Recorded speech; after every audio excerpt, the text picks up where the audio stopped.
Se inicia sesión. Buenas tardes con todos. Es un gusto darles la bienvenida. Soy Carla Sáenz, asesora regional de bioética de la Organización Panamericana de la Salud.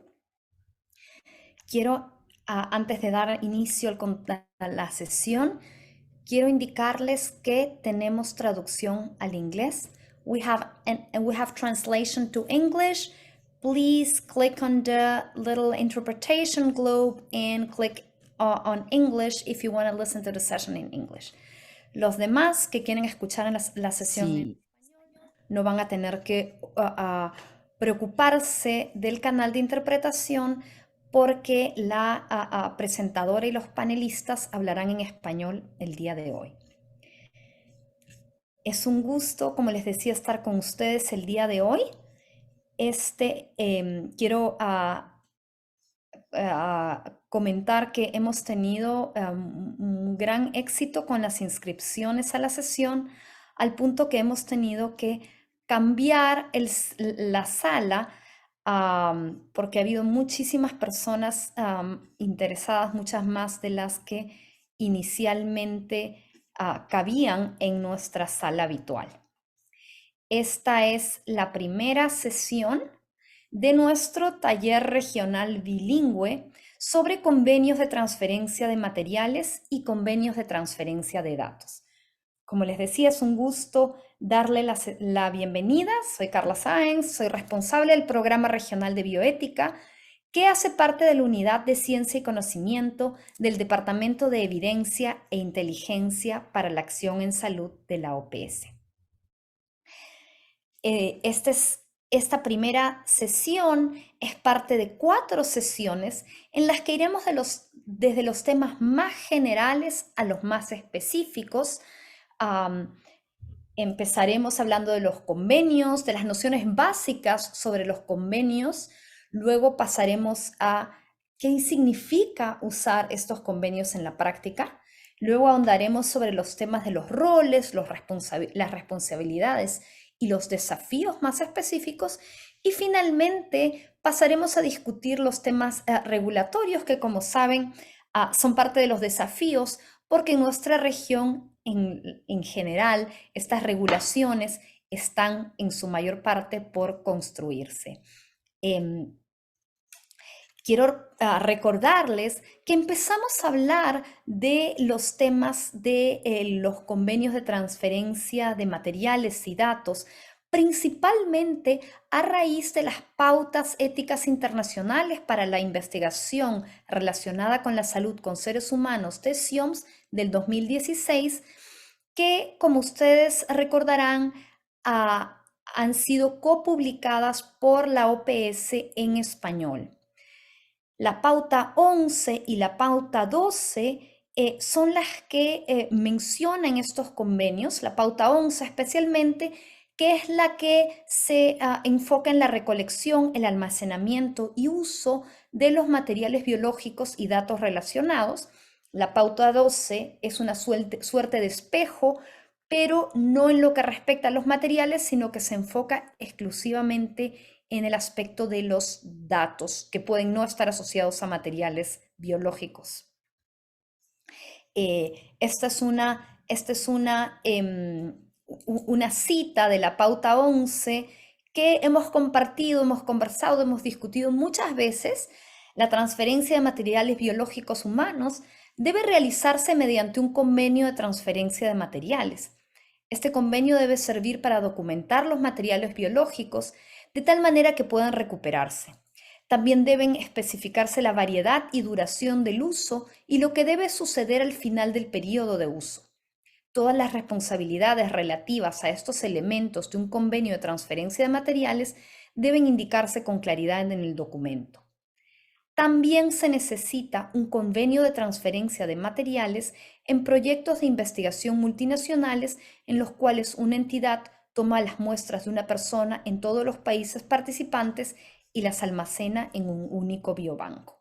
Ese es el texto de base que generó tantas conversaciones sobre este tipo de acuerdos. Y si recordarán, estas conversaciones suelen ser prominentes en situaciones de emergencia y creo que internacionalmente han sido prominentes, especialmente en el brote de ébola, en que se transfirieron muchas muestras de África a otros países de distintas regiones. Precisamente en el contexto de la reciente emergencia de la pandemia de COVID-19, en la OPS hemos retomado esta discusión y si ustedes recordarán, en nuestra publicación Catalizar la investigación ética en emergencias, orientación ética, lecciones aprendidas de la pandemia de COVID-19 y agenda pendiente, tenemos un capítulo sobre investigaciones futuras, cómo asegurar que las muestras y los datos se compartan éticamente para las investigaciones futuras. Y en ese capítulo es que mencionamos la importancia de usar este tipo de convenios a sabiendas que son nuevos en nuestra región, y es por eso que en la sección de recomendaciones que resultan del documento mencionamos que el entrenamiento sobre estos convenios de transferencia de materiales y datos hace parte de nuestra agenda regional pendiente. Es por eso que estamos organizando esta sesión el día de hoy, y ahí les comparto la website del Programa Regional de Bioética, donde pueden suscribirse a nuestra lista Investigación Ética y recibir todo el material y todos los recursos de los que disponemos y que hacemos llegar a nuestra región en la organización. Y ahí también tienen el enlace, el código QR para la página web de esta publicación, donde están está no solamente la publicación completa en los 4 idiomas, sino también el resumen ejecutivo en los 4 idiomas y las recomendaciones específicas para autoridades sanitarias y comités de ética de la investigación en los 2 idiomas. Además, tenemos también a conjuntos de diapositivas que ustedes pueden bajar y usar si en sus círculos de trabajo, en sus clases, con sus comités, en el entorno que crean apropiado, quisieran presentar el contenido de esta publicación de la OPS.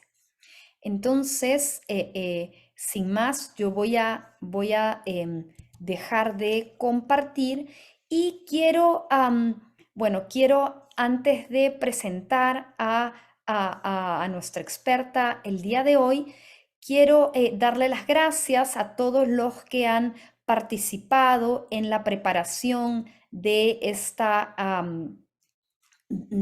taller, especialmente a Sara Carracedo de OPS y a Sofía Salas de la UDD, quien está como panelista también y a quien voy a presentar luego.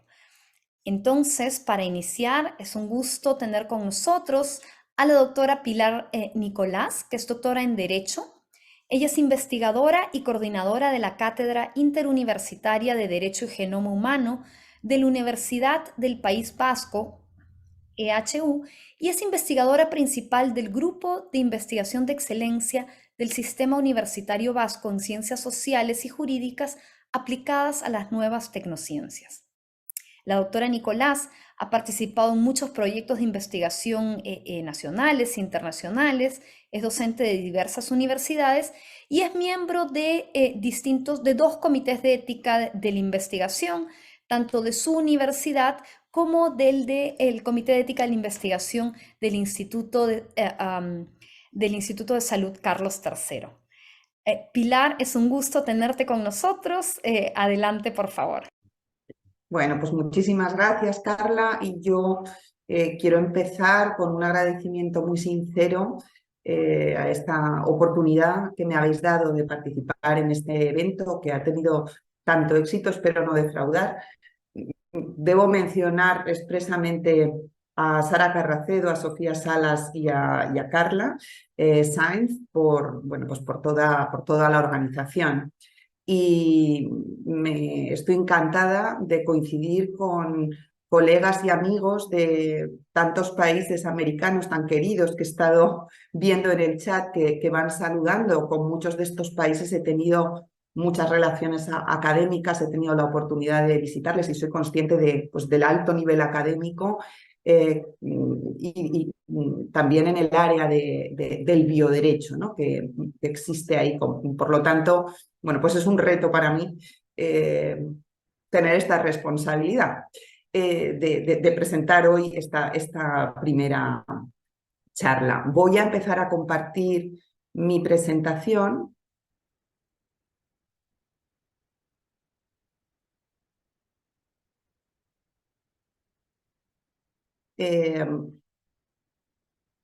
¿Se debería estar viendo ahora? Sí, ¿no? Perfecto. Sí, muy bien. Pues, bueno, pues aquí está, vamos a empezar. Yo voy a referirme a tres asuntos. Es verdad que quizás me adelante en algunos aspectos a cuestiones que se van a tratar en ponencias posteriores, pero yo lo voy a enfocar desde la experiencia europea y en concreto, en algunos aspectos específicamente española.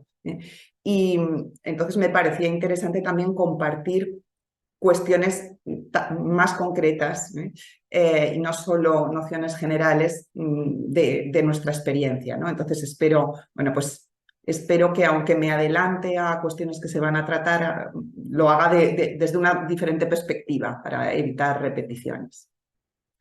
Primero voy a hacer algunos comentarios iniciales sobre el concepto de la circulación de muestras biológicas y de datos con fines de investigación. Y quiero empezar con una perspectiva que explica el sentido de la necesidad de compartir datos y compartir muestras y que explica también cómo se ha afrontado este reto científico desde España y desde Europa. En Europa tenemos un reglamento de protección de datos que es igual en todos los países miembros de la Unión Europea, es un reglamento, tiene una eficacia directa en todos los estados, que entró en vigor en el año 2018 y que presta una atención mucho más detallada que la normativa anterior al tratamiento de información con fines de investigación científica. La perspectiva que se adopta es una perspectiva positiva, es decir, la normativa sobre protección de datos debe garantizar los derechos de los sujetos, ese es el primer eje de la regulación, esa es la base y el fundamento, pero no puede ser un obstáculo para el avance de la ciencia. Y el avance de la ciencia en nuestro momento es imposible si no se utiliza información. Y cuanta más información se utilice, los resultados van a ser más sólidos porque se van a basar en una población mayor, se van a obtener conocimientos de más valor y a la postre se va a conseguir mejorar la calidad de vida de muchas personas y la eficiencia de los servicios sanitarios. Por lo tanto, se quiere facilitar que los datos se puedan utilizar con fines científicos, por supuesto con garantías para los derechos de los sujetos. Y si lo que se quiere es facilitar la utilización de datos y de grandes volúmenes de datos, se tiene que facilitar la circulación de los datos. Aparte ocurre otra cosa. En la investigación científica es una realidad que se producen inversiones económicas, inversiones de esfuerzo humano muy importantes, públicas y privadas, y los resultados se deben compartir. Esto, digamos que forma también parte de la ética de la investigación y de las obligaciones jurídicas.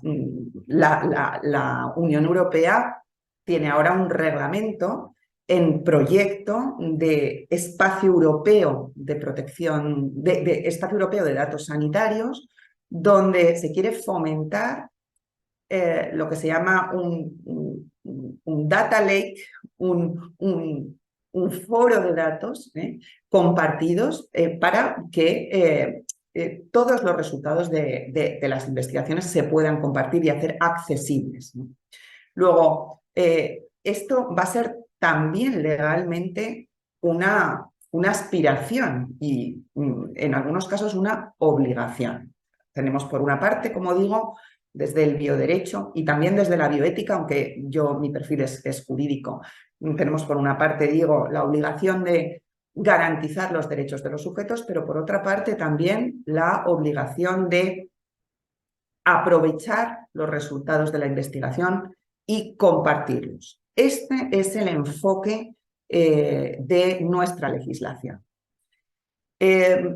Esta normativa que acabo de mostrar, solo he enseñado lo que se llama un considerando, una parte, digamos, de la exposición de motivos, del preámbulo de ese reglamento. Esta normativa se refiere a información, a datos ya obtenidos de una persona, a datos de carácter personal. Pero nosotros, en los convenios de los que estamos hablando, nos estamos refiriendo a circulación de información, pero también a circulación de material biológico, que hasta que no se analiza no es información, es un soporte de información.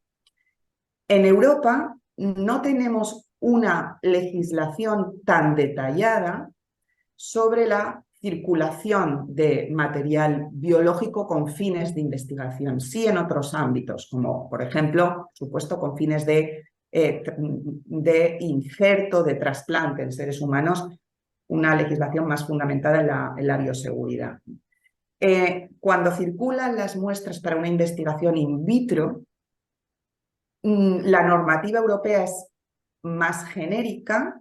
Tenemos el Convenio de Oviedo con alguna mención, como digo, más general. Hay recomendaciones, por ejemplo, del Consejo de Europa. Hay guías, algunas de ámbito geográfico que va más allá del europeo. Hay políticas de los centros, pero lo que de verdad tenemos es normativa estatal. Lo que, digamos, la normativa aplicable de una forma más evidente, jurídicamente vinculante. Con lo cual yo me voy a referir a ambas cosas. Es verdad que una muestra biológica es un soporte de información, pero es algo más. Es una parte del cuerpo, es una materia física, y las condiciones de la cesión y de la circulación no son idénticas, como digo, ni tienen la misma regulación. A esto me voy a referir.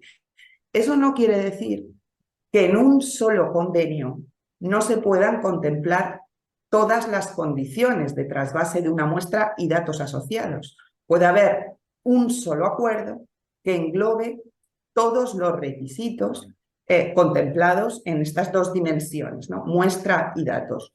Pero tenemos que tener en cuenta que ambas regulaciones y ambas consideraciones se tienen que proyectar a ese convenio. Este es un ejemplo así general, un ejemplo más, puede haber otras posibilidades de circulación de datos y muestras, y ya veremos más adelante cómo completo este diagrama, y que debe ser completado con roles jurídicos y con obligaciones entre las partes. Pero podemos empezar a poner un ejemplo. Creo que es un supuesto bastante habitual en la práctica, de este circuito de muestras y de datos. Un proveedor de muestras y datos puede ser un hospital. Puede haber otros, por supuesto, por ejemplo, un centro de transfusión, es el caso en España muchas veces, pero vamos a centrarnos en este ejemplo de un hospital, donde acuden pacientes, se realizan pruebas diagnósticas que se pueden aprovechar para hacer una extracción de muestras también para investigación, donde existen remanentes de diagnóstico, donde existe documentación clínica. Por lo tanto, el hospital es una fuente fundamental de muestras y de datos. El hospital mantiene estos datos y estas muestras y los ha obtenido de una forma legítima con fines diagnósticos para sus pacientes, en un contexto clínico donde la finalidad de las actuaciones es un beneficio individual.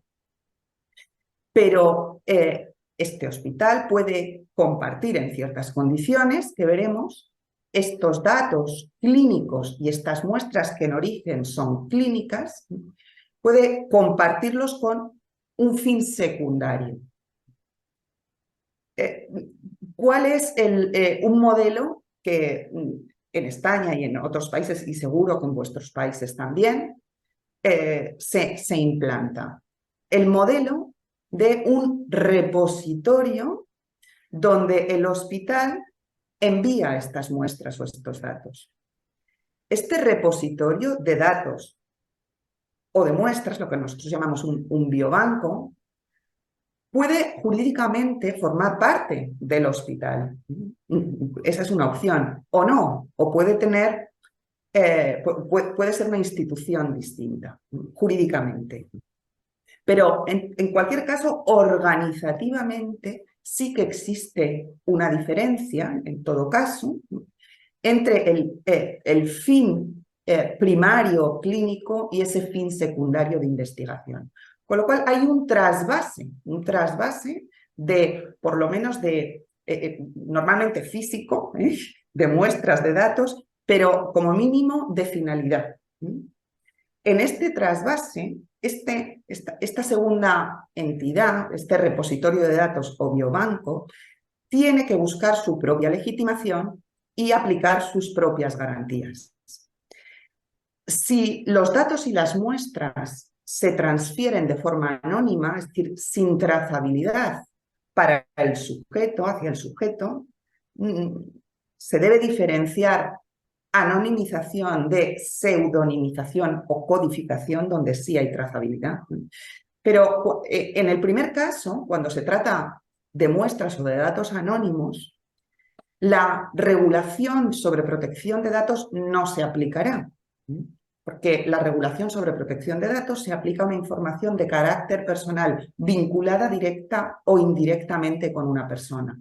Pero sí se aplicará la regulación sobre transferencia de material. Por ejemplo, se tendrán que acordar los términos de bioseguridad del material. Cuando los datos son pseudonimizados, que va a ser algo muy frecuente, no será frecuente que se transfieran los datos de personas directamente identificables, se aplica en Europa la normativa sobre protección de datos. Lo importante es que exista trazabilidad entre el sujeto fuente y el repositorio donde esos datos se destinan. La regla es que si no es necesario, si no es imprescindible transmitir datos directamente identificativos, no se deben transferir, se deben guardar en el centro proveedor, de manera que el repositorio de datos y biobanco no pueda identificar al sujeto fuente. Aunque si es necesario ponerse en contacto con él, esta operación se puede realizar en origen, porque en origen se puede descifrar el código que une identidad del sujeto, dato o muestra. Un tercer paso, que es el que da sentido a esta operación, es que desde este repositorio de datos o biobanco se transfieran los datos a un tercero, que va a ser el investigador que los va a utilizar con fines de investigación, que a su vez tendrá que justificar también la legitimación de ese uso y tendrá que aplicar sus propias garantías. Por lo tanto, tendremos aquí una nueva operación. Esta operación tendrá unos u otros requisitos dependiendo de las condiciones en que esa transferencia se lleve a cabo. Por ejemplo, si lo único que se va a poner a disposición de la comunidad científica son datos anónimos con garantía efectiva de anonimato, por ejemplo, datos agregados o datos que forman parte, que son un catálogo, ¿no? Simplemente. En ese supuesto, podemos incluso pensar en un acceso totalmente abierto. En otro caso, cuando lo que se transfiere son datos que pueden afectar a los derechos de los sujetos, porque puede haber una identificación, o no es que pueda haber una identificación, pero de una u otra forma los derechos del sujeto se pueden ver afectados. Por ejemplo, se puede encontrar en esta tercera fase información relevante para la salud del sujeto y conviene retroceder en esta cadena y contactar con él. Hay casos en que no se corren riesgos para la confidencialidad porque esta está asegurada, pero eso no significa que no haya implicación para los derechos de los sujetos. Aquí tiene que haber un acceso controlado a los datos. Este acceso controlado se tiene que sustanciar por un contrato. Este contrato se puede realizar entre el repositorio y el tercero o puede ser que el repositorio sea un intermediario y remita al proveedor ese acuerdo para que lo firme el proveedor, el hospital. Esto depende de los modelos que se implanten. Por ejemplo, en el modelo de biobanco que tenemos en España, la relación de este tercero investigador es con el repositorio de los datos y con el biobanco. El contrato se firma con el biobanco. Hay otros modelos de repositorios de datos donde se recogen datos de muchísimos hospitales o de muchísimos centros, donde ese repositorio actúa de canal de comunicación, incluso puede tener un modelo de contrato que facilite y agilice la circulación de los datos o de las muestras, pero quien suscribe los contratos son los proveedores iniciales. Esto depende de la estructura en que se concrete este repositorio de datos o biobancos. Vamos a dar un paso más. Esta estructura que acabamos de describir en un ejemplo, ¿cómo se concreta a la hora de llevar a cabo este circuito de datos y muestras? Se concreta en unos acuerdos de transferencia. En estos acuerdos de transferencia hay que identificar quién es quién, qué obligaciones tiene y qué roles desempeña. Y nos encontramos con ciertas diferencias aquí cuando hablamos de biobancos, de repositorios de muestras de material biológico o de simplemente repositorios de datos. Estos repositorios de datos que, como digo, se están desarrollando cada vez más. Sobre todo, abro un paréntesis, hay que tener en cuenta que la capacidad de secuenciación genética ha evolucionado muchísimo y es una realidad que se tienen secuencias completas genéticas de muestras, con lo cual la utilidad para el investigador puede ser simplemente acceder a esa secuencia completa genética de datos crudos y no necesita acceder a la muestra para tener los datos que permiten su investigación. Con lo cual, se está evolucionando de una forma muy rápida hacia la importancia de compartir datos, como digo, porque se ha obtenido de la muestra ya muchísima información. Pues bien, cerramos este paréntesis y volvemos a la descripción de los roles o de la identificación de todos los sujetos intervinientes en estas operaciones. Cuando hablamos de biobanco, hablamos de sujeto fuente de la muestra, sujeto del que proviene la muestra. Con sus derechos, por ejemplo, un derecho a disponer de su material. Para donar material, siempre hay que dar el consentimiento, porque donar material supone disponer de algo de lo que somos propietarios, una parte de nuestro cuerpo. Es verdad que hay regímenes excepcionales, pero en términos generales esta será la regla. Cuando hablamos de datos, hablamos en la normativa europea y española de interesado, la persona que tiene interés en los datos. Es el sujeto identificado e identificable. La normativa contempla otras posibilidades que legitiman el uso de los datos distintas al consentimiento. Podemos profundizar en esto en el debate posterior, pero esto es una diferencia importante entre los dos regímenes. Cuando hablamos de biobanco, hablamos de que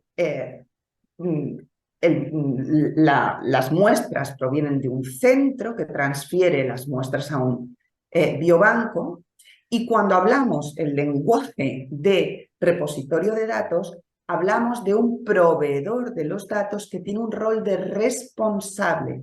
El rol de responsable del tratamiento de los datos está muy definido y regulado en la normativa.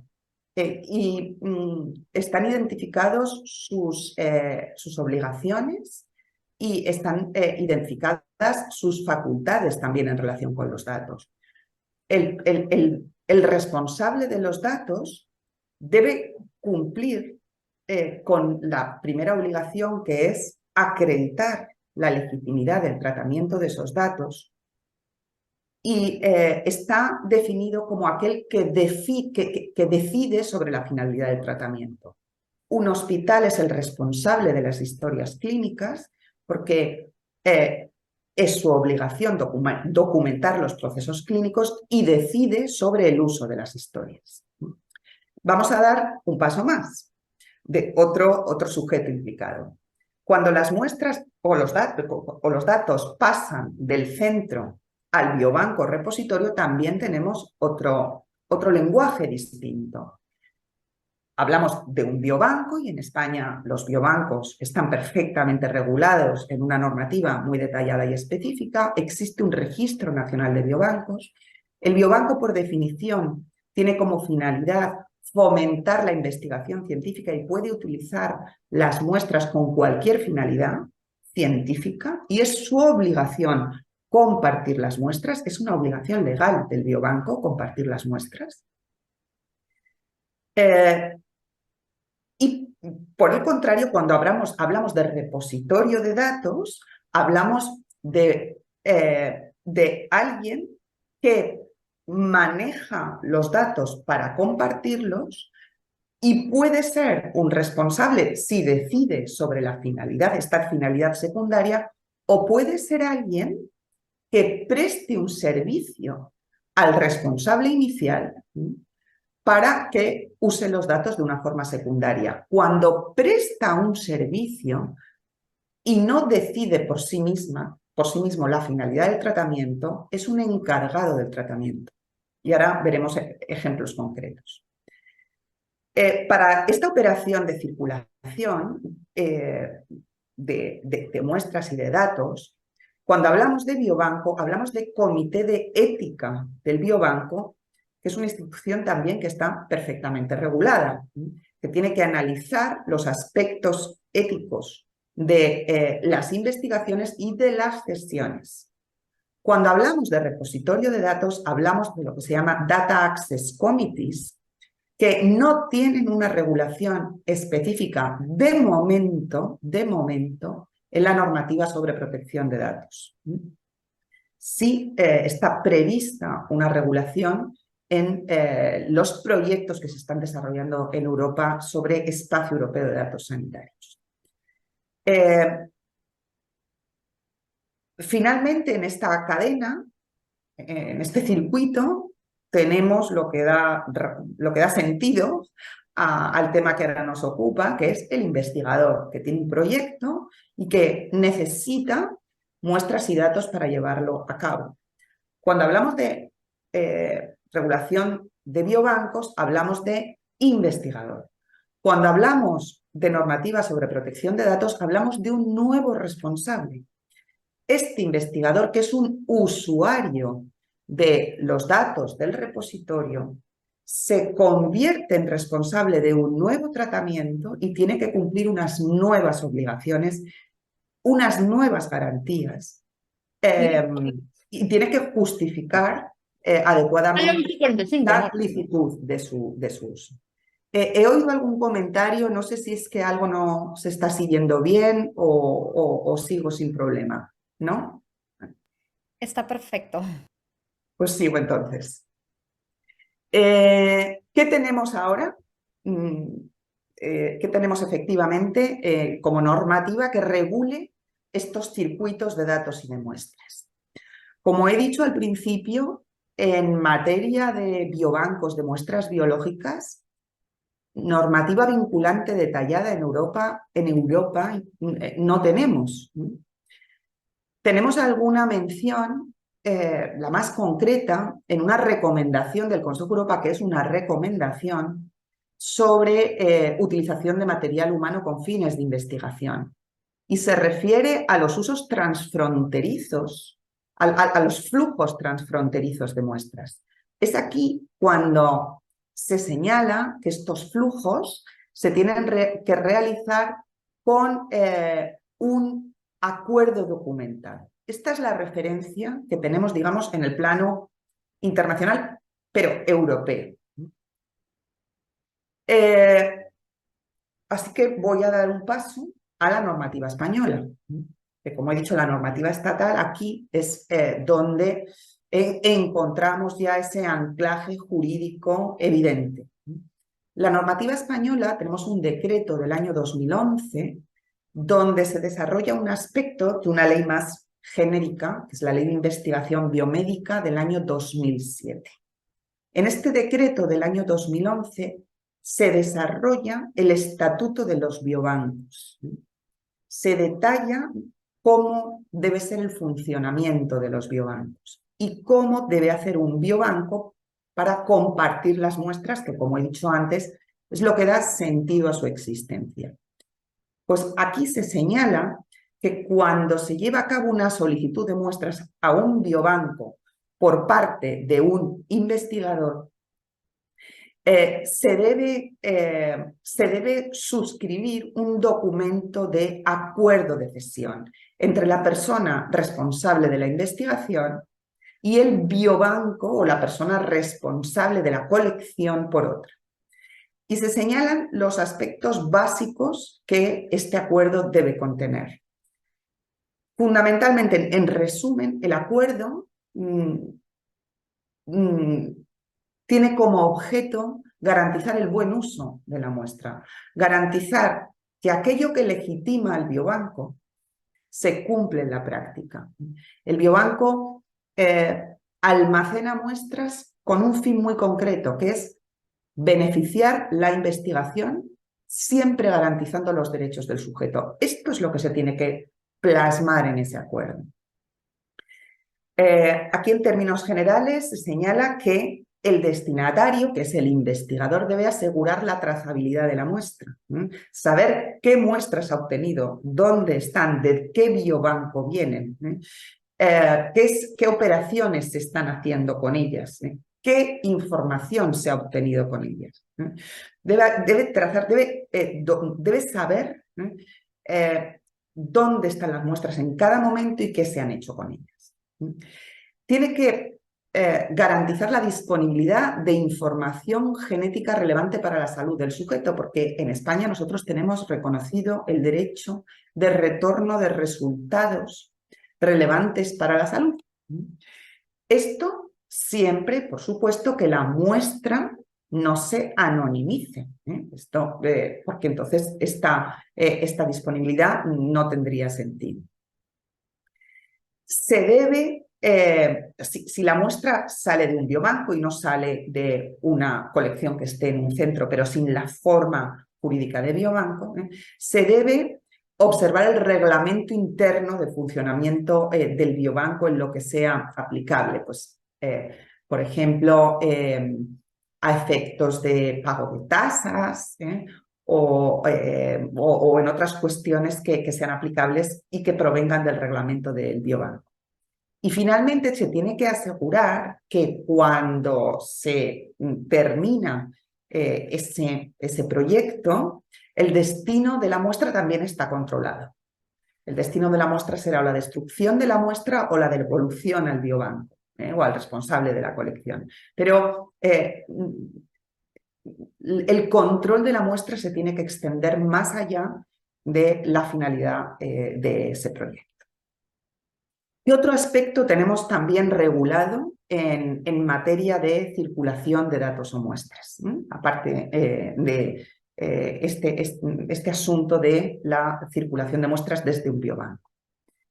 Tenemos establecido un acuerdo entre lo que se denomina, a lo que ya he hecho mención, responsable del tratamiento de los datos, o sea, quien decide sobre la finalidad del tratamiento de los datos, y el concepto de encargado del tratamiento, quien presta un servicio. Puede ser que en la circulación de los datos y de las muestras exista alguien que no decide por sí mismo qué se hace con esos datos o las muestras, sino que el poder de decisión se mantenga en un proveedor anterior. Y, por ejemplo, se presten servicios simplemente de almacenamiento de la información en nube, por ejemplo, o se presten servicios de secuenciación de la muestra, y luego esa información se devuelva.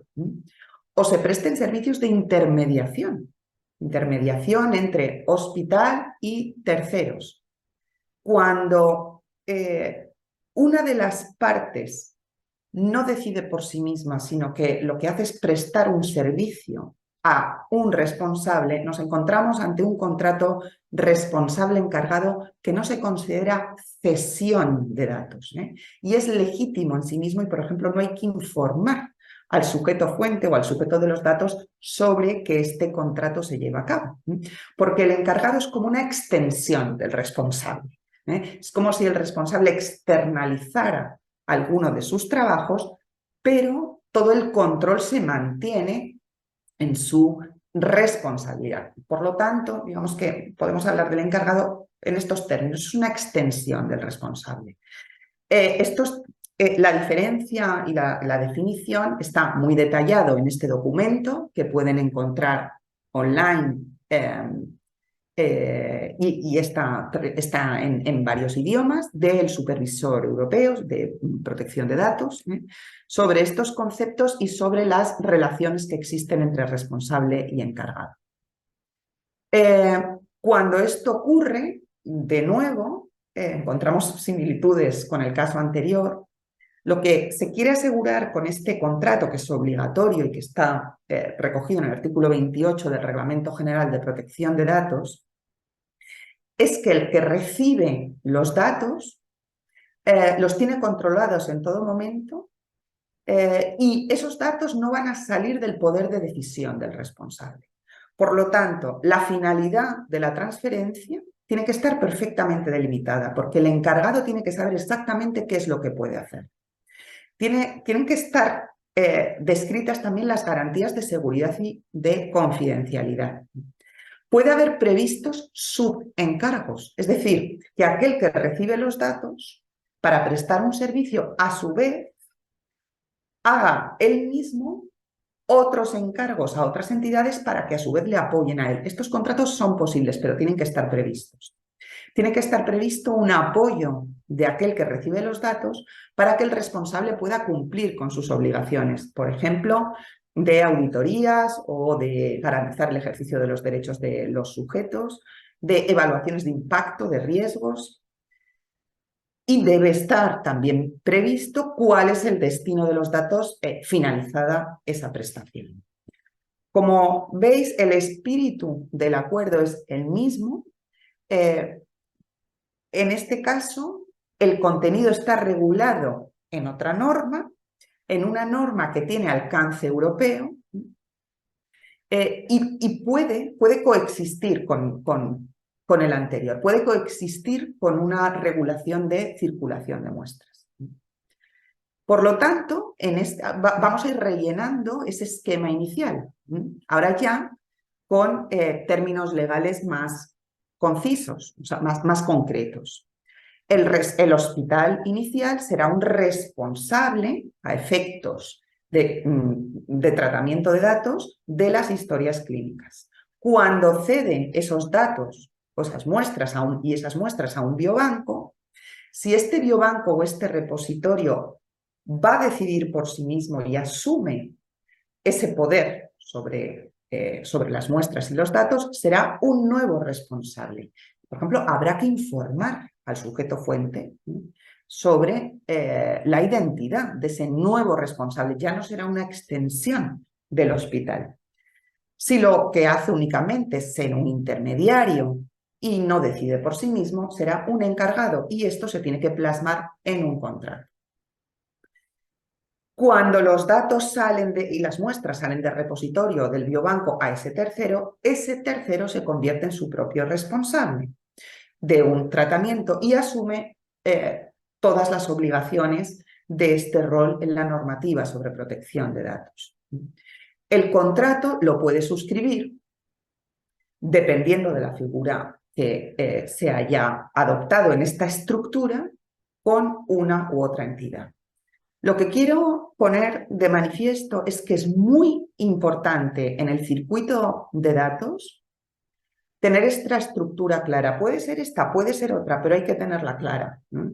Y hay que tenerla clara desde el principio, porque es obligatorio legalmente identificar el rol de cada uno para identificar qué contratos son necesarios y quiénes los firman. Esto no tiene que ser contemplado como un obstáculo. Mi experiencia es que esto obliga a pensar muchas cosas que luego son muy útiles y benefician la agilidad en la circulación de los datos y de las muestras. Muchas veces en proyectos o a la hora de construir infraestructuras se dilata la toma de decisiones por distintas razones.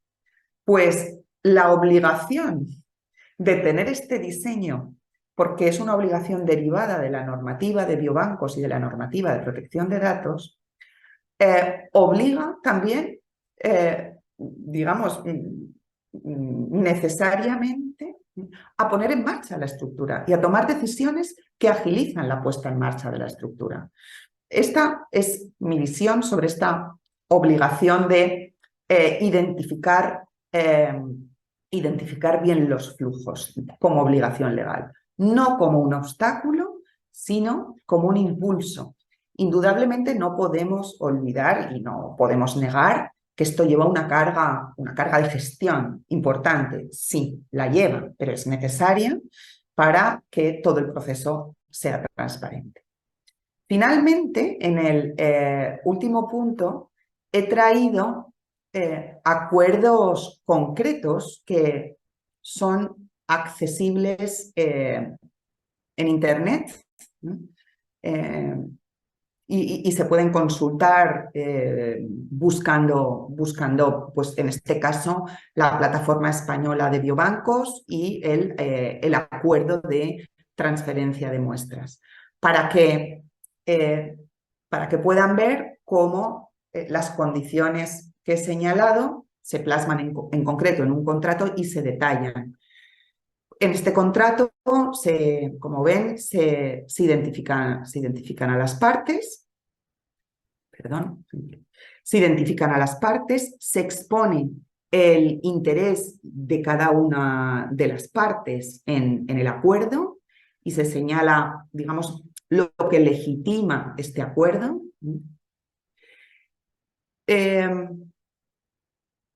Perdón. Es que ahora no me está pasando. Ahora me pasa la diapositiva. Perdón. Se describe el objeto del contrato, es decir, el objeto del trasvase del material, las obligaciones del biobanco y las obligaciones del receptor. Las obligaciones del biobanco incluyen, por ejemplo, el acreditar que la obtención de todo el material es lícito. Y como ven, aquí hay menciones también a la normativa sobre protección de datos. Se han incluido las condiciones previstas en la normativa sobre protección de datos en este acuerdo de trasvase de muestras. Con lo cual, el biobanco se compromete a que el origen de las muestras es lícito, a la calidad de las muestras y de los datos, a la gratuidad de la transferencia, aunque se pueden repercutir ciertos costes, se exime de responsabilidad una vez que el material ha sido enviado. Y en cuanto a las obligaciones del receptor, fundamentalmente es utilizar el material para exclusivamente el fin con que ha sido enviado, custodiar y garantizar la trazabilidad de las muestras, por lo tanto no ceder el material, garantizar la confidencialidad y tener este compromiso incluso cuando las muestras y los datos se hayan enviado de forma pseudonimizada, o sea, con un código que eventualmente puede identificar al paciente. Se asume la responsabilidad del manejo adecuado del material. Hay cláusulas en relación con el agradecimiento en publicaciones y en conferencias y cuestiones relativas a la propiedad intelectual. Previsiones sobre la finalización del proyecto y lo que va a ocurrir con ese material.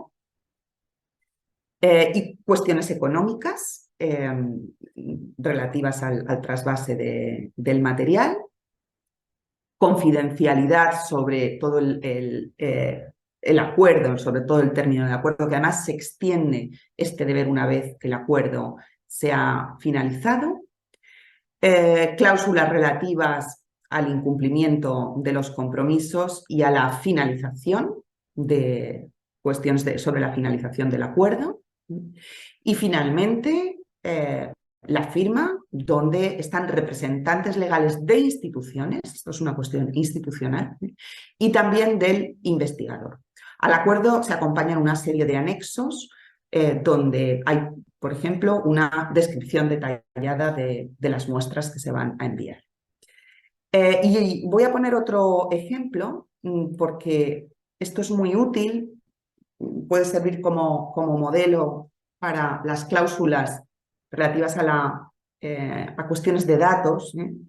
Este código de conducta es un documento adoptado por la industria farmacéutica en España y aprobado por la Agencia Española de Protección de Datos, que es la autoridad supervisora del cumplimiento de la normativa sobre protección de datos en España.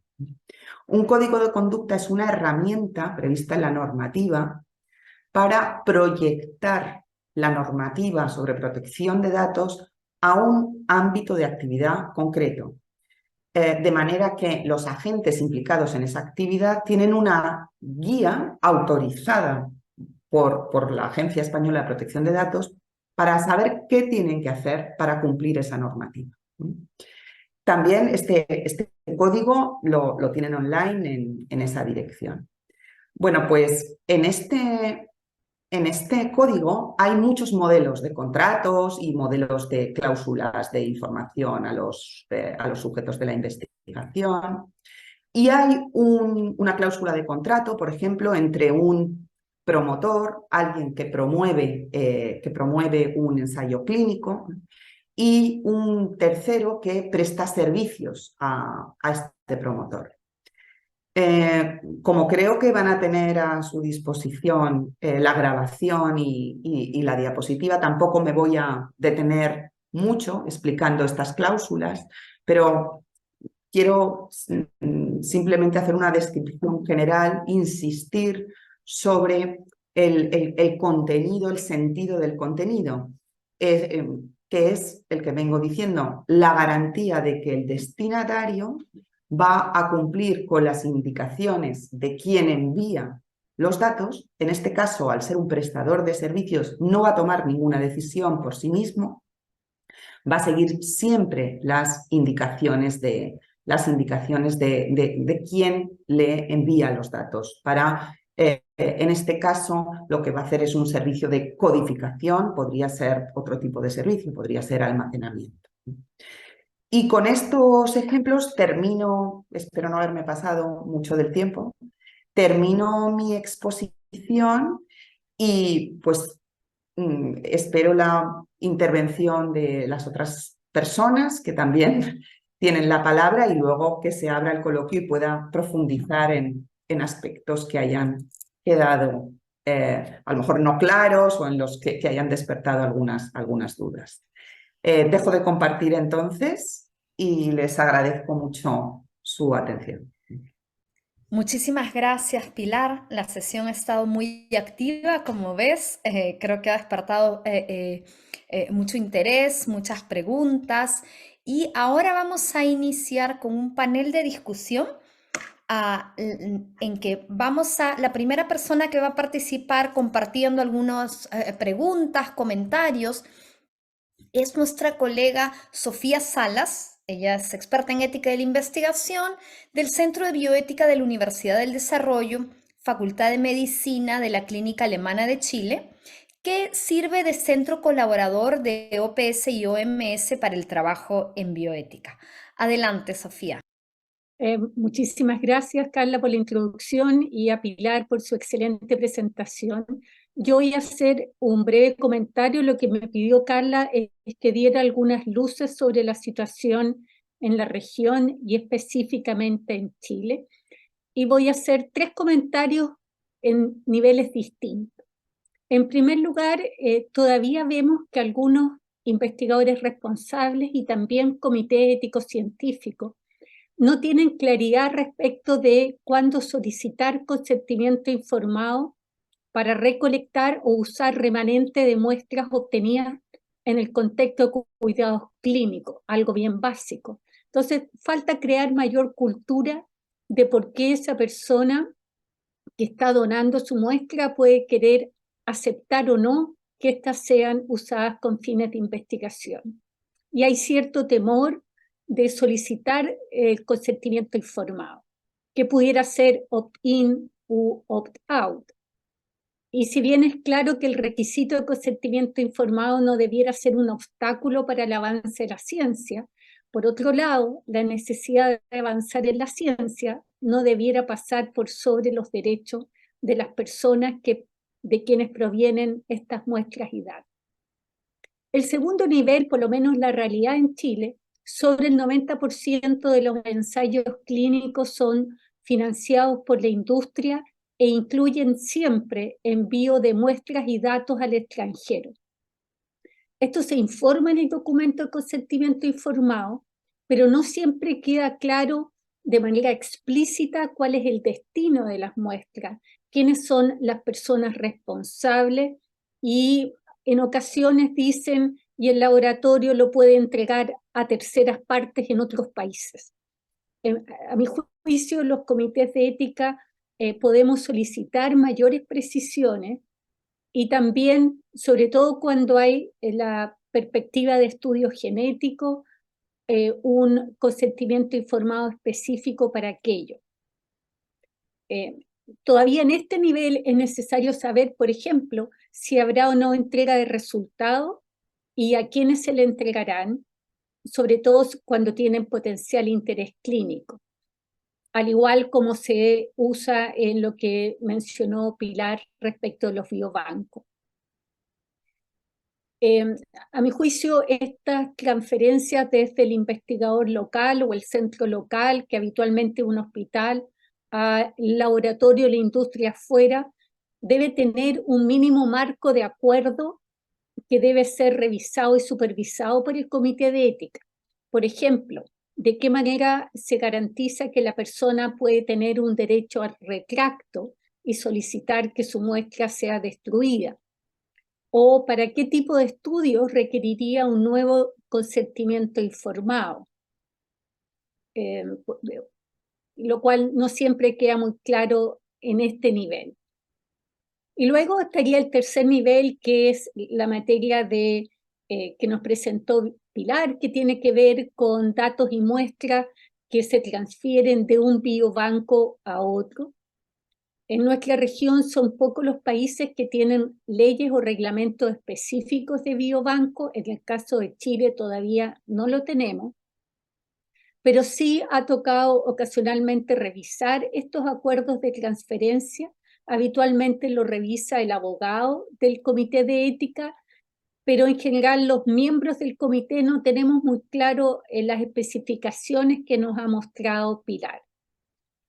Y para finalizar, a mí me parece muy importante que pudiésemos avanzar como región para estimular a que todos los países tengan leyes o reglamentos de biobanco, de tal modo de facilitar y estimular la colaboración a nivel regional. Casi siempre las muestras terminan en países del hemisferio norte, tenemos poca transferencia de muestras y datos a nivel regional.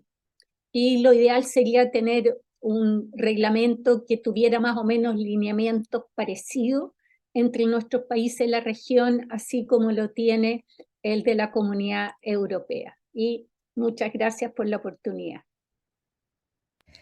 Muchísimas gracias, Sofía. Quiero invitar ahora a Sergio Surugi de Siqueira, también otro colaborador muy cercano del Programa Regional de Bioética de la OPS.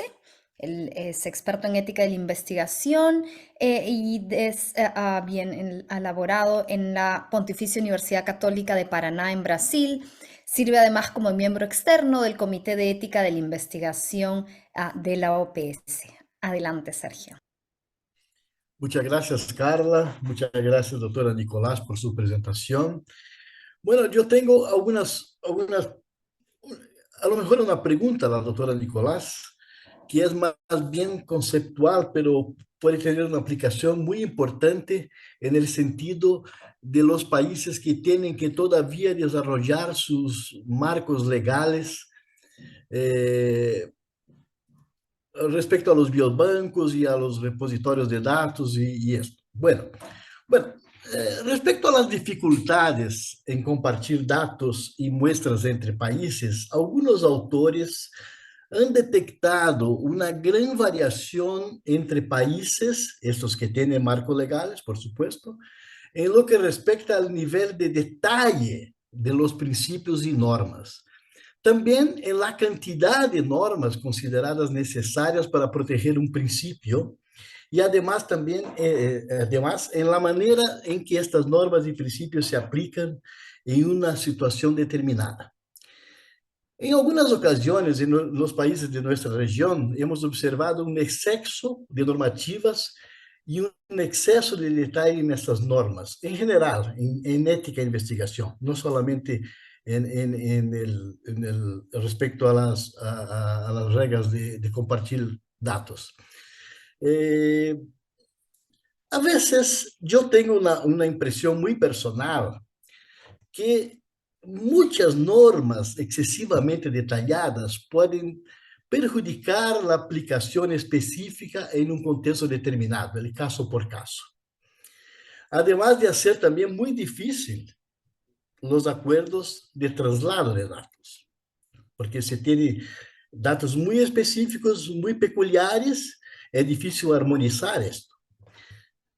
Por otro lado, si vamos para el otro lado, las normas poco específicas pueden dar lugar también a interpretaciones sesgadas, incluso servir de pretexto para negar el intercambio de datos y muestras biológicas. Eso ya pasó una vez, por ejemplo, en Brasil, en la epidemia de Zika. En su opinión, quería escuchar a la doctora Nicolás, en su opinión, ¿qué es mejor? Reglas específicas muy objetivas, muy claras, que tendrían como problema perjudicar la aplicación en contextos variables, o los países que quieren proponer sus marcos legales deberían usar reglas más conceptuales, que dejan un espacio muy amplio para interpretaciones diversas y a veces incluso imprevisibles. Y, por fin, ¿no sería mejor que se adoptaran los estándares éticos de la CIOMS, por ejemplo? No sé, ¿qué opina usted, doctora Nicolás? Pues muchas gracias a los dos por sus comentarios. Voy a pasar, como he sido directamente... bueno, no, creo que Pilar, ¿será que le damos chance? No es mi turno. Le damos chance. Ok, terminamos con los comentarios y luego te damos la palabra. Ahora es un gusto para mí presentar a Pamela Zúñiga, que es abogada de la Oficina del Asesor Jurídico de la OPS. Ella sirve además como observadora del Comité de Ética de la Investigación de la OPS. Gracias, Pamela. Gracias, Carla, y gracias a todos. La verdad que aquí estoy más aprendiendo que ayudando a Carla, porque es un tema que aunque nosotros tratamos desde la parte legal, es un aprendizaje continuo por todo el contenido técnico que abordan estos contratos. Mi pregunta para Pilar, y aprovecho para agradecerle la presentación tan amplia y con tanto nuevos conceptos que aplicamos en el día a día, va del lado del comentario de Sergio, que es cómo conciliar acuerdos de transferencia entre países o organismos que están sujetos a distintos marcos legales, ¿no? Como ya se ha hablado, hay muchos países, sobre todo en la región, en que el desarrollo de estos marcos legales está en una etapa inicial, y otros países que por lo general son de los cuales se obtienen las muestras, tienen marcos legales ya establecidos, detallados. Entonces, mi pregunta para Pilar es, en su experiencia, ¿qué es lo mejor? Desde mi punto de vista, o en la práctica lo que hacemos, que puede ser que esté mal, es para poder conciliar entre el marco legal del que envía, del que él recibe, que no puede, el acuerdo no puede estar sujeto a uno o al otro. Tratamos de basarnos en principios generales, ¿no? Y que ambas instituciones, tanto el proveedor como el receptor, puedan cumplir con esos principios generales de la ética y del derecho para compartir estos materiales y llevar a cabo la investigación. Pero quería saber, desde el punto de vista, Pilar, cuál era una solución a ese problema que yo creo que se plantea muy frecuentemente. Ahora sí, Pilar, muchas gracias. Y estimados participantes, vamos a recoger luego de la intervención de Pilar, vamos a recoger más preguntas, las preguntas que vienen haciendo en la función de preguntas y respuestas de la sesión. Adelante, Pilar. Bueno, mis peores temores se han cumplido y las preguntas son muy complicadas. Las preguntas no, las respuestas. Claro, aquí estamos en un foro de expertos, evidentemente, donde se plantean las cuestiones que realmente preocupan. Yo creo, claro, vais a decir, bueno, eso no es una respuesta, que hay que llegar a un equilibrio entre la normativa general de principios, ¿no? Y una normativa muy, muy, muy detallada que casi no deje margen para contemplar cuestiones pues, éticas y de cada caso concreto. Ese equilibrio entre una cosa y otra, ¿cómo intentamos nosotros llevarlo a la práctica en España, por ejemplo? Pues voy a poner un ejemplo que además se va a referir también a cuestiones de transferencia internacional, que es la otra patata caliente de este tema, ¿no?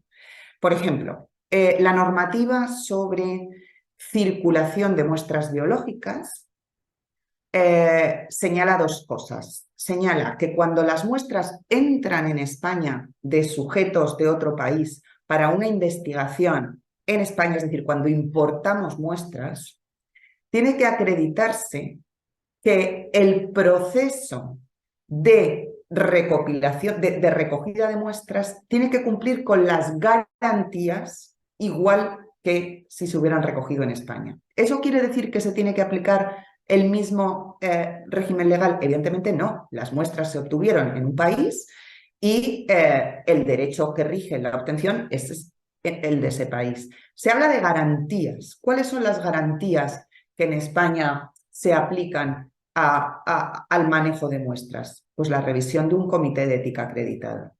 Entonces, por ejemplo, en mi experiencia en un comité de ética, cuando vienen muestras de otro país, lo que pedimos es que un comité de ética de ese país acreditado nos mande, bueno, lo puede mandar el investigador, un documento perfectamente válido que esté firmado, que identifique el proyecto al investigador, etcétera, que diga que acredita que ahí se han cumplido con los principios aplicables en ese país, y nosotros eso lo respetamos, ¿no?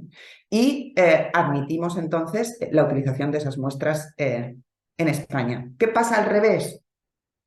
Quiero decir, con este ejemplo se ve, bueno, esa flexibilidad, ¿no? Entre, hay un criterio claro que está en la norma, pero ese criterio admite que una entidad, que es un comité de ética, adopte una decisión basada en la confianza en otro comité de ética. De manera que estamos ahí combinando previsión legal, interpretación de un comité de ética, reconocimiento de otro comité que aplica los principios éticos. Es este ejemplo de integración de muestras en España. ¿Qué pasa con la exportación de muestras cuando salen muestras de España? Pues, por ejemplo, un criterio legal radical que engancha también con la primera intervención de la doctora Sofía. No se pueden exportar muestras si no es para un proyecto o una investigación muy concreta.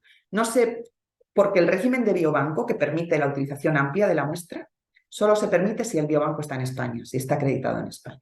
Esto es una regla que está en la legislación y que, digamos, que es taxativa.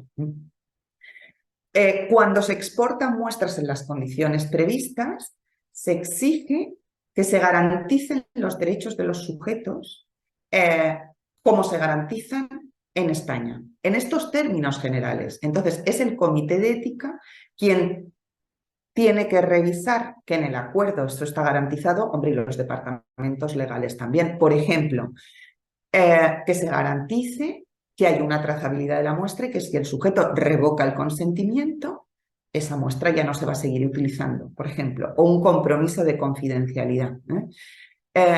Entonces, no es que se señale en concreto qué términos específicos tiene que haber en un convenio internacional, en un contrato que es internacional, ¿no?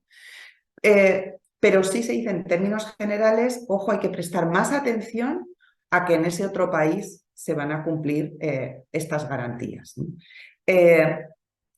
El convenio se tiene que firmar igual que se firma si el investigador es español y las muestras salen de un biobanco en España. Eso no se puede eludir. Pero este control extra por la inseguridad que puede dar que las muestras vayan a otra jurisdicción, ese control extra se tiene que tener en cuenta, como digo, mirando los términos del contrato por parte de los servicios legales y del comité de ética, que, por ejemplo, tiene que tener en cuenta la fiabilidad del investigador, la institución donde va, la importancia de la investigación, la necesidad de que vayan esas muestras y que no se pueda hacer con otras. Estas cuestiones las repasa el comité de ética y ahí hay un margen para la decisión caso por caso que es importante, como ha dicho el doctor Sergio. Claro, si nos vamos ya con la transferencia de datos, sí que nos metemos en un tema muchísimo más complejo, porque el sistema de transferencia de datos que tenemos nosotros por el reglamento europeo es un sistema muy complicado. Además, es el mismo en todos los países. No se ha desarrollado en cada país un sistema específico. Es el del reglamento europeo.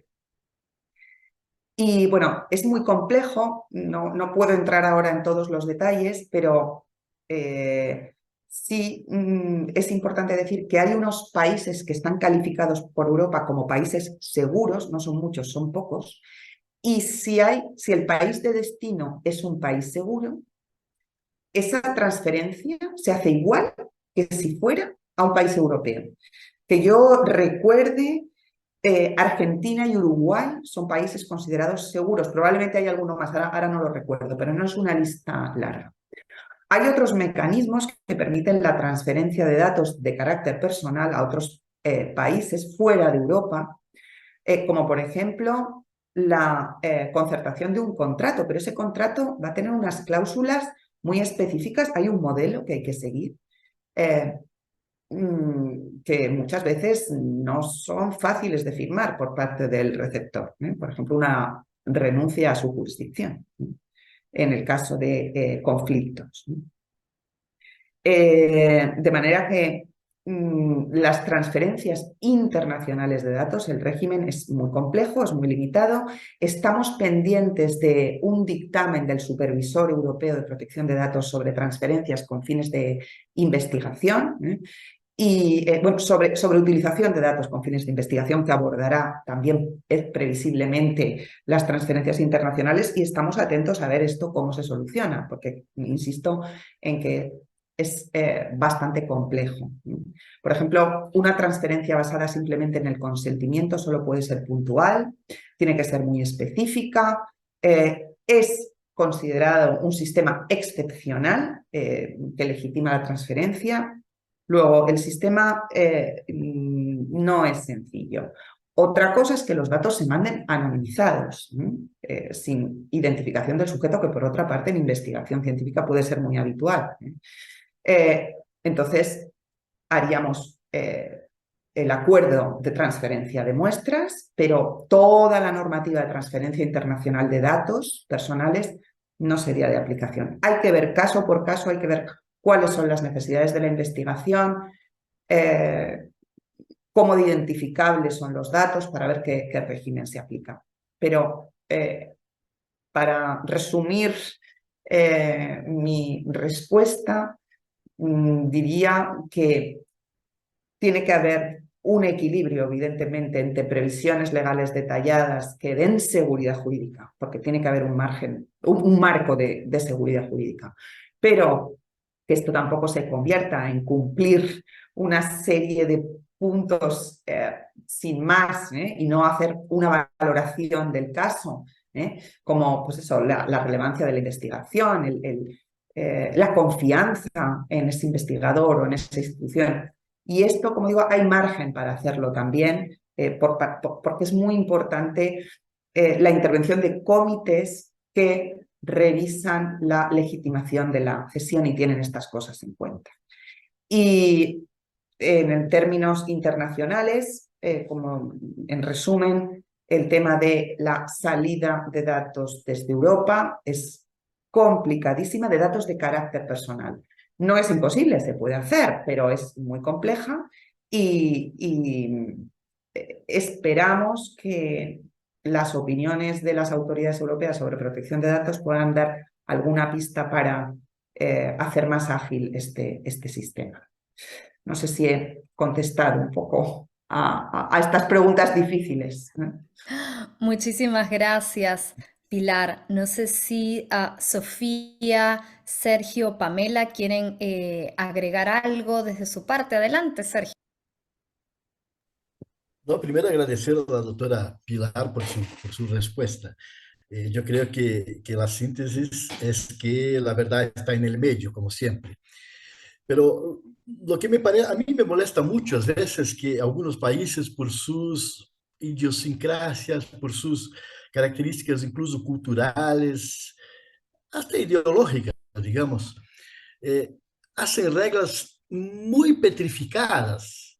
Y el problema de esto es que a veces cuando necesitan, por ejemplo, en una situación de emergencia sanitaria, tienen que cambiar todo o subverter las reglas sobre el riesgo de que si no hacen así, no pueden más hacer investigación o no pueden compartir, no pueden colaborar con el extranjero.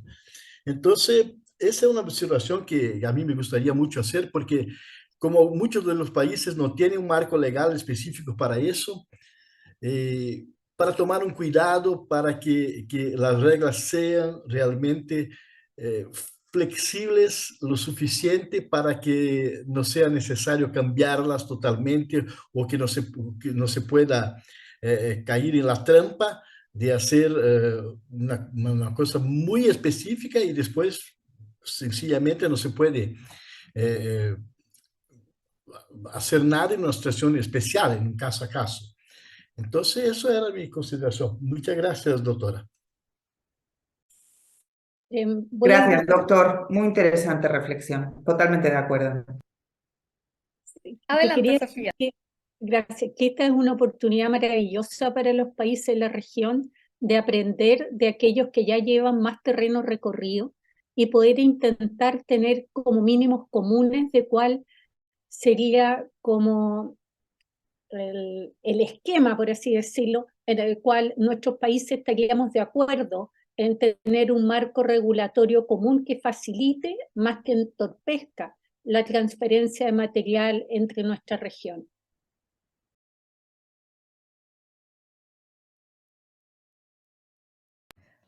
Muchas gracias, colegas. Yo, bueno, como ven, hay muchísimas preguntas. Y creo que la discusión de nuestros panelistas ya ha abordado algunos de los temas que están capturados en las preguntas de la audiencia.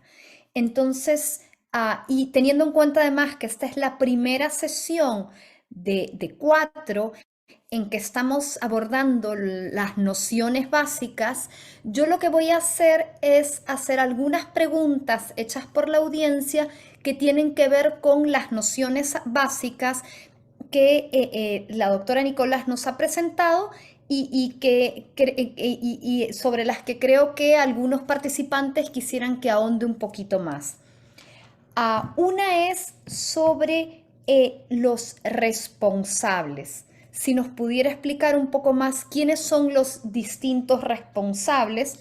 Sabemos que parte de la dificultad de esta conversación es que cuando hablamos de compartir muestras es porque los responsables se multiplican y varían, y creo que en vista de ello es que algunas personas pidieron un poquito más de aclaración, incluyendo en los casos en que pasamos de un biobanco, por ejemplo, un biobanco responsable pequeño puede transferir las muestras a un biobanco más grande. Esa sería una primera pregunta. Creo que vamos paso por paso para no hacerlo más confuso aún. Gracias. Gracias por la pregunta. Pero es que no hay una respuesta, lo siento, porque es que depende de cómo se diseñe la estructura. El responsable, la definición de responsable es el que toma decisiones sobre la finalidad de el tratamiento de los datos y de las muestras. Ese es el responsable. Entonces puede variar, porque si un biobanco pequeño ingresa las muestras en un biobanco grande para que ese biobanco grande las gestione y el pequeño ya no, digamos, ya no decide sobre ese uso posterior porque lo transmite, entonces deja de ser el responsable, es el biobanco inicial pequeño. Si se opta por otro modelo, el otro modelo puede ser que el biobanco pequeño, digamos, que se asocie al grande como una especie de nodo, a lo mejor, o en una red federada. Y el biobanco grande lo que haga sea conectar varios biobancos y canalizar solicitudes como una plataforma, por ejemplo, y poner en contacto a terceros con los biobancos iniciales más pequeños, más reducidos. El biobanco inicial pequeño mantiene su, digamos, poder de decisión sobre los datos y las muestras y va a tomar las decisiones sobre las transferencias o no. A lo mejor a través del biobanco grande, pero siempre dándole la palabra o dándole el poder último de decisión al inicial, al biobanco pequeño. Entonces mantendrá la responsabilidad. Con esto quiero decir que no se puede a priori decir este es el responsable, este no, este es el encargado. Hay que ver cómo funciona la estructura y traducir eso a términos jurídicos. O sea, ver qué estructura hay aquí, qué estructura se quiere hacer, esta, y qué poder de decisión tiene cada uno de los actores.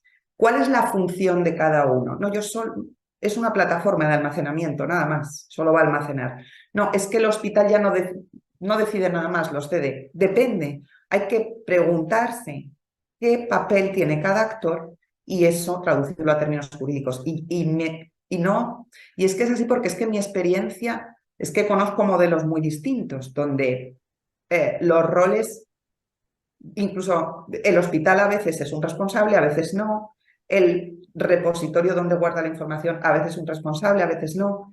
Hay que preguntar en cada caso qué funciones tiene, qué poder de decisión y qué obligaciones. Muchísimas gracias. Creo que en términos de la estructura de la respuesta, es una respuesta a la que estamos muy acostumbrados en ética de la investigación, en que las reglas unitarias en general no fallan y por eso es que tenemos estructuras como comités de ética que hacen una revisión y un análisis de los casos concretos. Otro grupo de preguntas tenían que ver con el ámbito de aplicación del contenido de su presentación y los convenios específicos. Si aplican también a las muestras obtenidas de la comunidad, a muestras obtenidas en escenarios clínicos, o eso en relación a la obtención de las muestras, pero también en relación a la finalidad del uso de las muestras. Marco, Sofía, Lo vale que mucho, he ¿ok? explicado marca su ámbito de aplicación en función de la finalidad del uso, del almacenamiento y de la transferencia y del uso de la muestra. Si la finalidad es investigación científica, se aplica esta regulación, independientemente de si el origen de la muestra es clínico y se está utilizando un remanente clínico para investigación, o si la muestra se ha obtenido directamente de una persona para investigación y es este su uso primario, o si la muestra incluso proviene de un cadáver, da igual.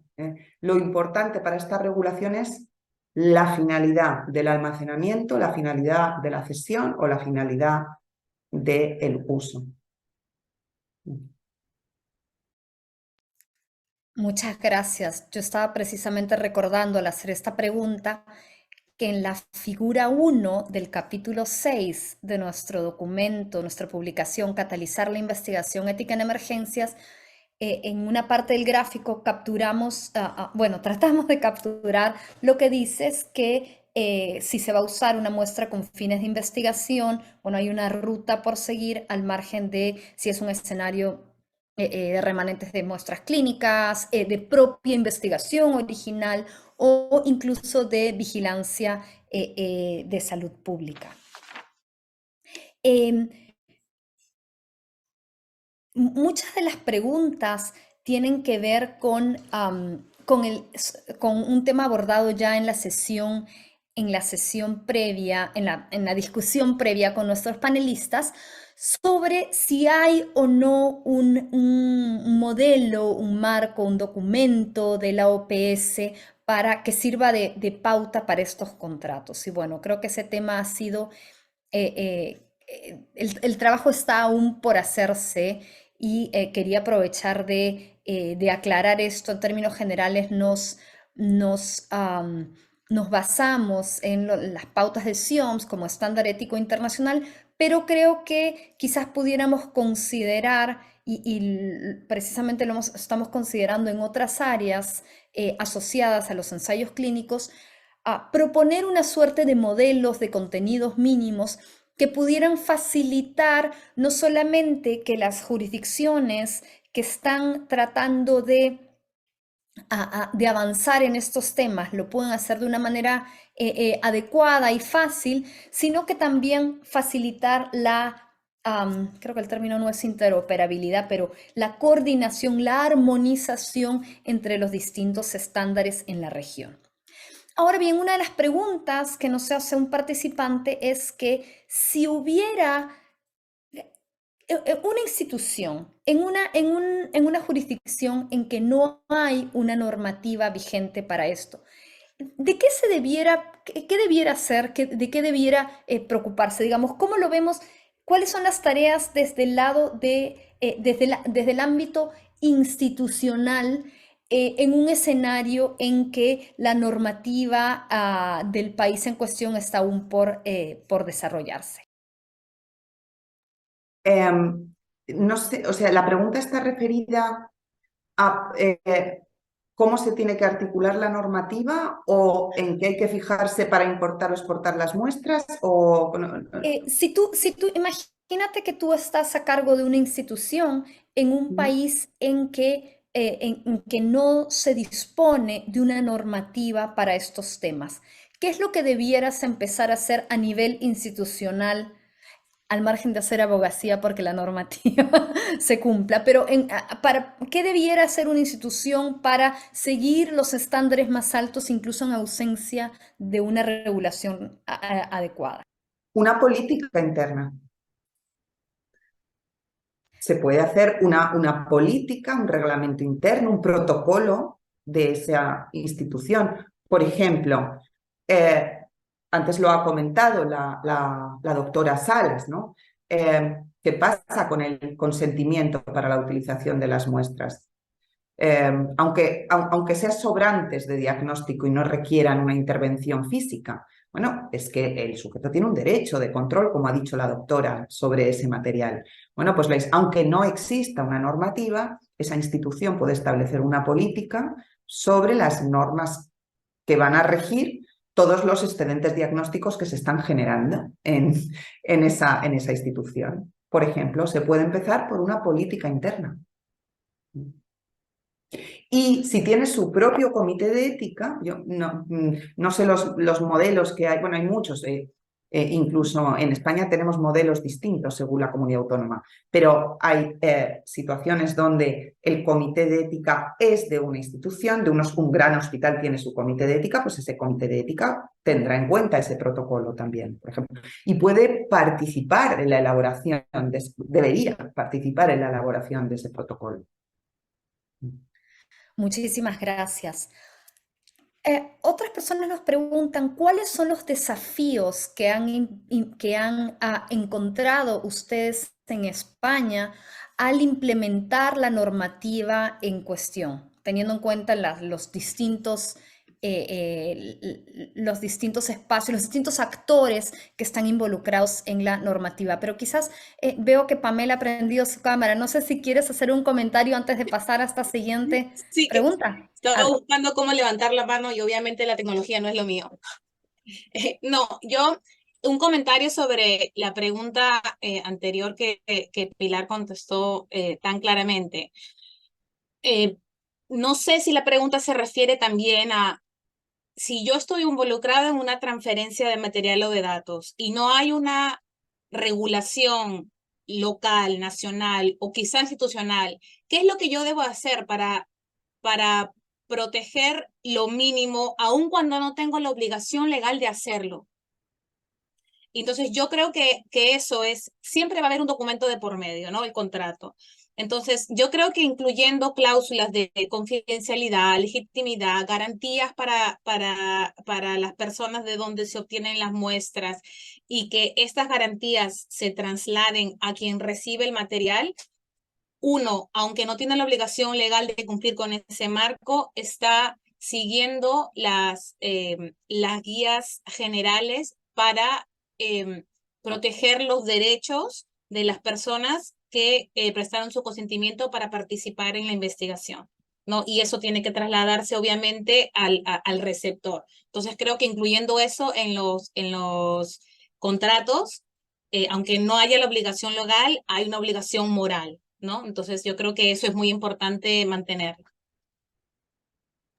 Bueno, y luego incluso, aunque si me permitís seguir con esto tan importante que ha señalado Pamela, estoy totalmente de acuerdo porque quiero decir que la ausencia de un marco legal no significa que no haya nada donde apoyarse. Una política interna, de hecho, puede encontrar apoyos de otro tipo. Hay una declaración internacional de bioética y de derechos humanos y de protección de datos genéticos, es normativa de la UNESCO, donde hay unas pautas de respeto a la autonomía de los sujetos, confidencialidad, que desde luego pueden inspirar claramente tanto a la evaluación de los comités como al diseño de las de las políticas de los centros.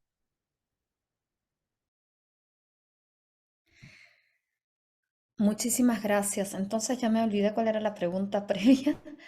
Era sobre los desafíos que habían encontrado ustedes al implementar esta regulación, teniendo en cuenta los distintos actores que tienen tareas por hacer. Que no sé ni por dónde empezar, porque es que ha sido muy complicado. No quiero tampoco asustar, pero es que me puedo remontar al año 2007. Antes del 2007 no había en España una normativa sobre utilización de muestras con fines de investigación. Y si me remonto ahí, era incomprensible, no había cultura de pedir consentimiento para utilizar, por ejemplo, remanentes de diagnósticos para investigar. Y luego los profesionales sanitarios tenían una conciencia de las muestras y de los datos de sus pacientes como si fueran de mis pacientes, mis muestras, mis datos.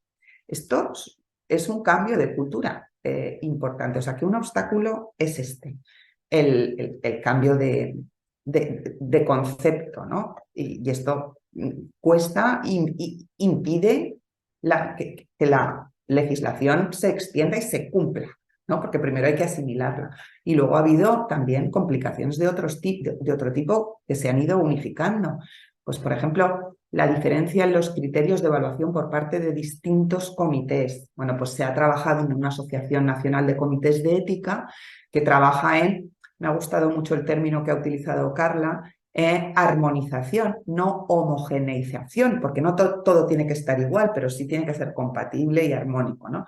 Pues, por ejemplo, criterios que orienten a los comités para evaluar con unos parámetros similares las evaluaciones, por ejemplo. Este ha sido otro inconveniente. Luego, la carga burocrática también, ¿no? Porque todos estos convenios, contratos, gestión de la información, consentimientos, bases de datos, todo esto, gestión de calidad de las muestras, es burocrático y es caro. O sea,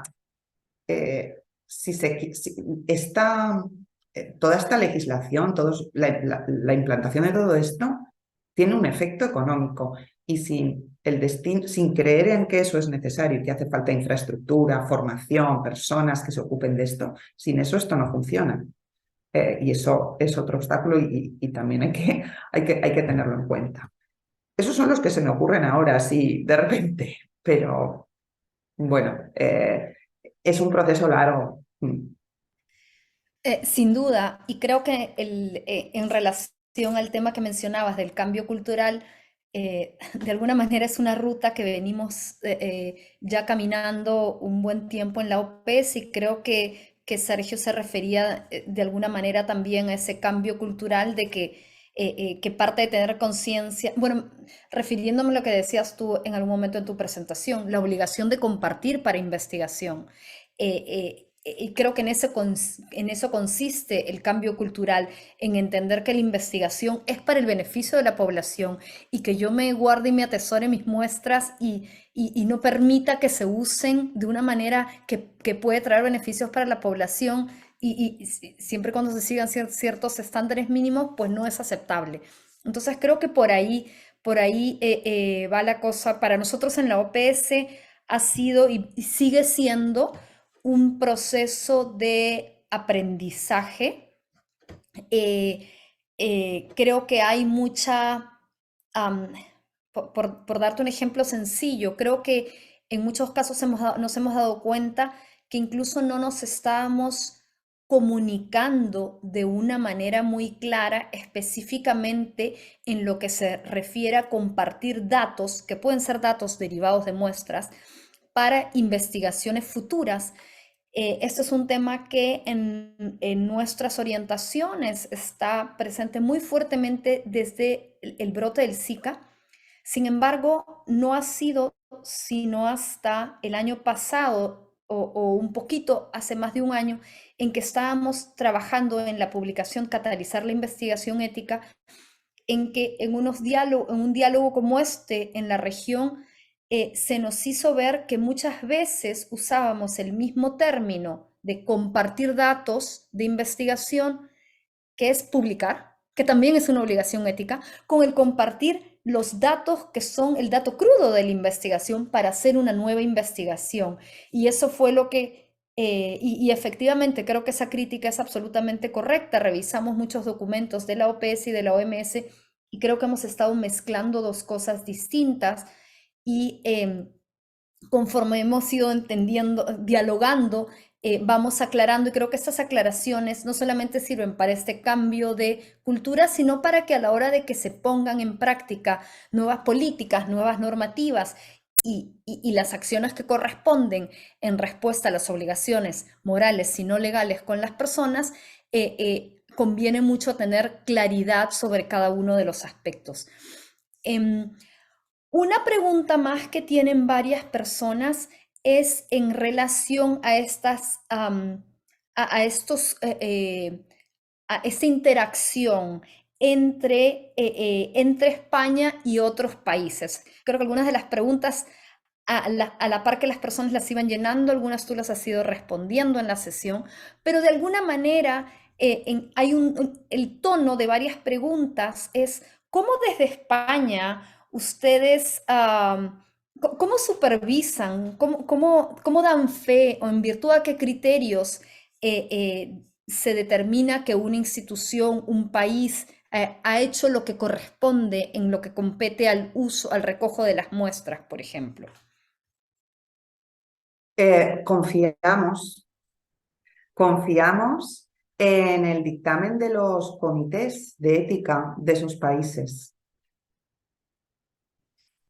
Examinamos también el currículum del investigador que va a llevar a cabo la investigación, ¿no? Y que se refiere a cuando entran las muestras en España, ¿no? O sea, cómo confiamos en que eso se ha recogido bien. Entiendo, bueno, ahora voy a la otra dirección, pero en esta dirección, con el dictamen del comité de la institución, confiamos en esa institución donde se dice que las muestras se han recogido adecuadamente aplicando lo previsto en ese país y, por ejemplo, preguntamos por el consentimiento del sujeto o si hay alguna excepción y por eso no se ha pedido el consentimiento. Entonces, confiamos en la respuesta, no podemos hacer otra cosa más que confiar. Y ya digo, pero examinando eso, digamos, también la reputación de ese investigador que manda las muestras o de ese centro. Eso en cuanto a las muestras que ingresan en España y a las que exportamos, pues también confiamos, porque es que también, a ver, se tiene uno que basar en la confianza, porque si no, no es imposible avanzar, ¿no? Confiamos en que lo que se firma se va a cumplir y confiamos en la buena fe de la persona y la institución, porque eso sí, los acuerdos son institucionales. No sirve la firma del investigador, queremos la firma del representante legal del hospital o del centro de investigación. Y confiamos en que se va a cumplir lo que ahí uno se compromete a hacer. Este punto creo que a mi juicio es central y creo que es un punto del que muchas veces no hablamos. Creo que es indudable que avanzamos en lo que respecta a la formalización de muchas tareas, a la claridad con respecto a cuál es tu responsabilidad y cuál es la mía. Muchas cosas que ahora hacemos formalmente, antes hacíamos como un acuerdo de amigos, pero conforme va volviéndose más compleja y más rigurosa la investigación, buscamos las herramientas apropiadas para distinguir tareas. Pero sin embargo, tenemos que tener presente que incluso en el escenario más formalizado, más, digamos así, mediado por documentos legales que podemos concebir, la investigación en salud sigue reposando en una gran medida en la confianza. Entonces, y en una comprensión sobre los estándares éticos de la investigación de todas las partes, porque no es un sistema Es un sistema responsable donde tenemos estándares éticos para la investigación, como las pautas del CIOMS, tenemos estándares de conducta responsable en la investigación, pero no es un sistema policíaco donde va alguien atrás tuyo chequeando. Digamos, uno pudiera imaginarse múltiples instancias en que las cosas no se hacen como dicen, pero hay un límite dentro de lo que es posible, y es un sistema de rigor construido sobre la base de la confianza. Nos queda poco tiempo ya, pero quiero darle la oportunidad a nuestros panelistas por si quieren hacer algún comentario final de cierre. Y quiero recordar a nuestros participantes que este es la primera de 4 sesiones. Es decir, que muchas de sus preguntas, muchas de sus preocupaciones van a ser absueltas conforme avanzamos a lo largo de estas 4 sesiones, porque vamos a ir de lo más general a lo más específico. Entonces, no crean que sus preguntas están siendo ignoradas, simplemente que vamos a tener sesiones completas para abordar estos temas que no hemos logrado abordar el día de hoy. Entonces, voy a darle la palabra a Sofía por si tiene algún comentario final de cierre, luego a Sergio, luego a Pamela. Solo decirle a los de casi 500 personas que nos han seguido hoy día que estimulen a los integrantes de sus respectivos comités para que puedan asistir a las 3 sesiones que nos quedan. Y también que más allá de que tengamos o no regulaciones, que tengamos o no reglamentos, eso no es obstáculo para que cada comité tenga lineamientos claros, transparentes y conocidos por todos los investigadores. Eso. Y nos vemos el próximo martes. Muchísimas gracias, Sofía. Sergio, adelante. Bueno, nada más, muchas gracias por la presentación. Yo creo que el tema es bastante complejo, ¿no es cierto? Entonces, hay muchas discusiones, tenemos que profundizar más de esto, pero yo creo que ha sido muy productiva la discusión y aprendemos mucho con eso. Muchas gracias por la oportunidad, muchas gracias a la doctora Pilar por su ponencia y muchas gracias a Carla por la invitación y por la introducción. Gracias. Pamela, ¿alguna reflexión final de tu parte? No, Carla, solamente agradecer, ¿no? Porque el tema es, cada día tenemos más consultas al respecto, ¿no? Y es un tema complejo. O sea, yo como abogada no tengo vergüenza en decir que estos intercambios de materiales son un tema complejo. Entonces me imagino para la gente que esté involucrada en investigación, cuando uno le habla de un contrato legal para hacer investigación y transferir material biológico, es complicado. Y nada, agradecer la oportunidad de, como todos los que están aquí, de este debate enriquecedor y la oportunidad que tenemos todos de compartir ideas y de aprender. Gracias. Gracias a ti, Pamela. Pilar, ¿algún comentario final de tu parte? No, solo quiero agradecer la oportunidad que me habéis dado y bueno, el haber también aprendido de vosotros, haberos escuchado, me ha encantado y ojalá sigamos en contacto. Muchísimas gracias a ti, Pilar. Creo que una de las dificultades de este tema es que es un tema que nos fuerza a traer a la mesa a distintas perspectivas de trabajo. Desde el lado de la ética, desde el lado legal, desde el lado de la ciencia. Creo que es uno de estos espacios que es desafiante, como decía Pamela, pero es desafiante porque tenemos todos que estar al tanto de la perspectiva del otro, porque si no podemos cometer más errores de lo que en vez de avanzar en aspectos positivos. Como ustedes saben, tenemos la sesión siguiente el martes que viene a la misma hora y varios de ustedes han estado preguntando por el control de la asistencia y el certificado. Todos los asistentes quedan automáticamente registrados al momento que llenan la ficha de registro del SUMS. del Zoom, perdón, y nosotros, usando los récords de Zoom, es que vamos a poder hacer el certificado de participación a las personas que hayan participado en las 4 sesiones.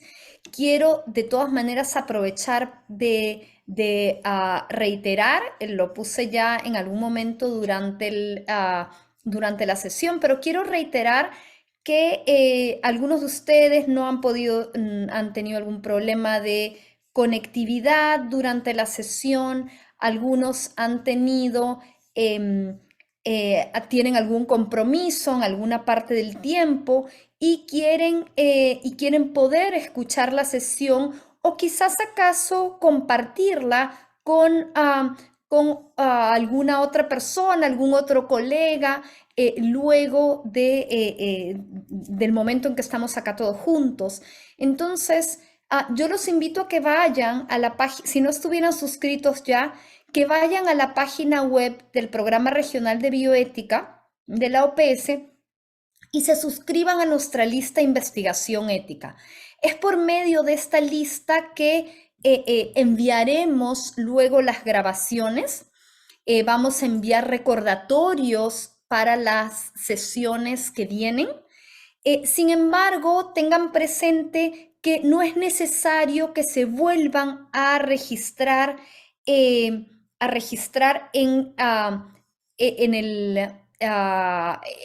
la sesión. Si ya se registraron una vez, con un registro basta. Es el mismo registro que vale para las 4 sesiones. La próxima, a ver, les comparto acá el plan. La próxima semana vamos a pasar de las nociones básicas a la práctica y tendremos una persona del NIH donde nos va a contar un poco en la vida de un convenio. ¿Cómo es esta vida? ¿Cuáles son los pasos? ¿Cómo se ve esto en el curso, digamos, de un estudio? Y esperamos que conforme vamos bajando más al llano, que las preguntas que tenían se vayan absolviendo. Entonces, bueno, sin más, ahí mi colega Sara Carracedo les ha compartido el email del Programa Regional de Bioética. Y bueno, estaremos atentos a cualquier comunicación de ustedes y esperamos que, que se suscriban a nuestra lista si no estuvieran ya suscritos, y así les podemos hacer llegar invitaciones para otras actividades de diálogo regional, otras actividades de entrenamiento y también otros recursos, publicaciones que sean de su interés. Antes de cerrar la sesión, quiero darle las gracias a los intérpretes que hacen posible que esta sesión esté también disponible en inglés. Hoy día hemos hablado todos en español, pero eso no va a ser así en la sesión que viene, las sesiones que vienen. Y también a nuestro equipo de apoyo que hace posible que tengamos esta sesión, sobre todo siendo tantos. El Departamento de Comunicaciones de la OPS nos ha dado un apoyo importante. Silvina Costa está atrás corriendo, atando todos los cabos para que esta sesión salga bien, y tenemos el apoyo de Sara Carracedo, de Nam Phuong y de Marcy Neal, haciendo todo lo que toca para que esta sesión esté disponible luego como grabación y la puedan usar en cualquier otro, en sus clases, en discusiones y compartir con su comité de ética. Muchísimas gracias a todos y que tengan una buena tarde. Nos vemos el próximo martes.